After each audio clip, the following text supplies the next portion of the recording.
Passons maintenant au muscle de la paroi abdominale antérieure.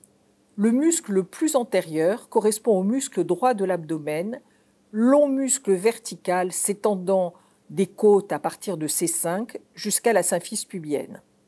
Il est séparé par plusieurs bandes horizontales fibreuses, bien visibles en scanner et en échographie, et qu'il ne faut pas prendre pour des lésions ou des séquelles de lésions musculaires. Ces deux muscles droits de l'abdomen, qui forment la paroi la plus antérieure et médiale de l'abdomen, sont séparés par la ligne blanche. Il est important de savoir que cette ligne blanche peut être relativement large en sus ombilical, alors que les deux muscles droits de l'abdomen sont collés l'un à l'autre à la partie en dessous de l'ombilic. Autre chose à savoir, l'asymétrie des muscles de l'abdomen est possible, en particulier chez les sportifs faisant un sport asymétrique tel le tennis, où on peut voir un muscle très hypertrophié par rapport au muscle contralatéral.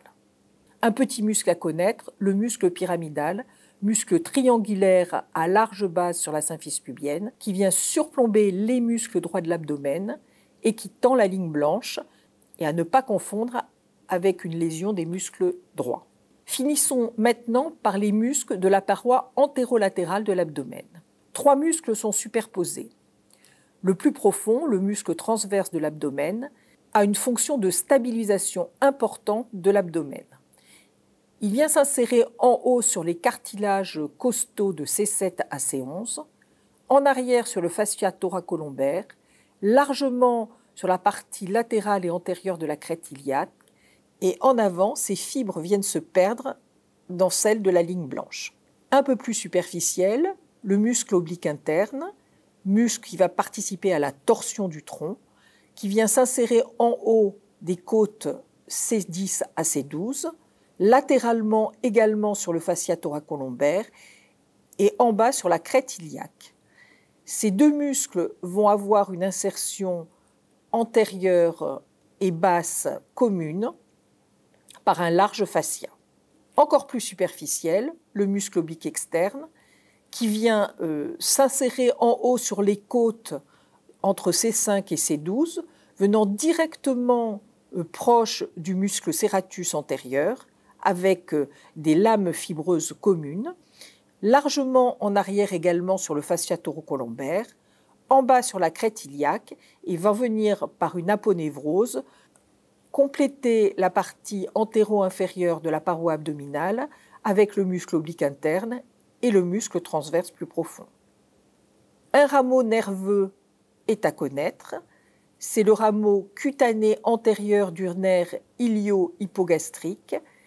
Ce nerf ilio-hypogastrique naît de L1, il va donner deux rameaux, l'un postérieur qui va aller innerver la partie supério-postérieure de la fesse, et l'autre antérieur, qui est bien visible en échographie et qui chemine au-dessus du muscle transverse, avec un trajet qui va longer la crête iliaque, puis le ligament inguinal, et va venir donner son innervation à la paroi antéro-inférieure de l'abdomen, responsable parfois de pubalgie.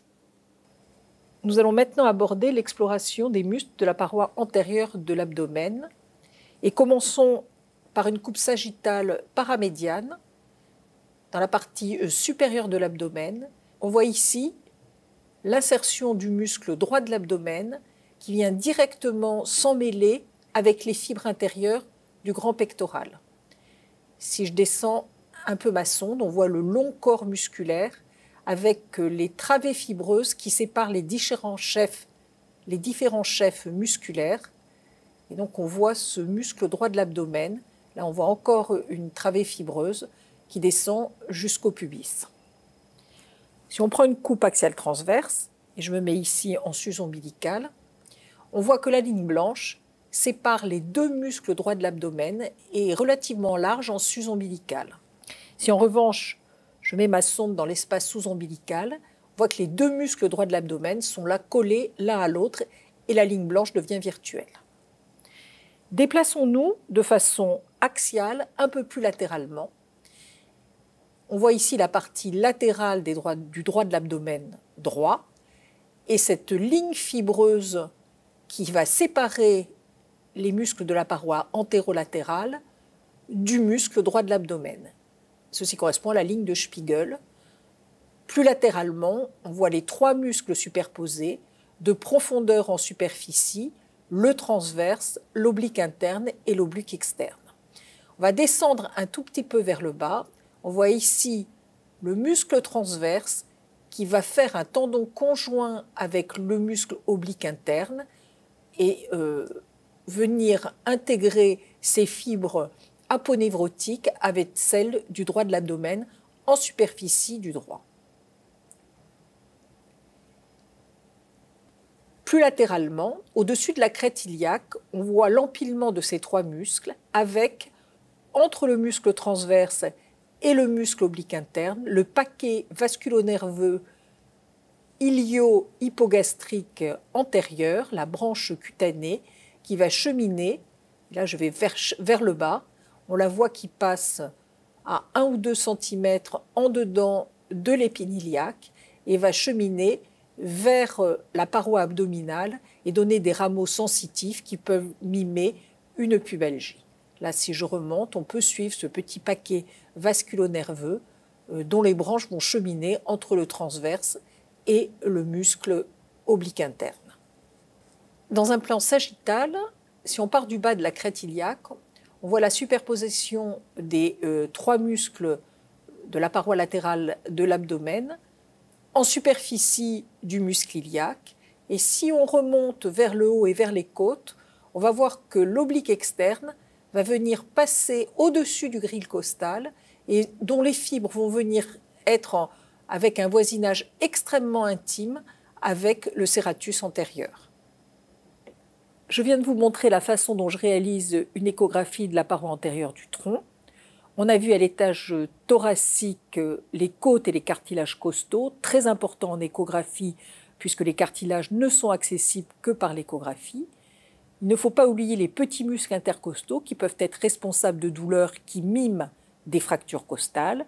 Et bien sûr, les trois muscles les plus importants de la paroi thoracique et en particulier le grand pectoral qui est celui qui est le plus souvent lésé.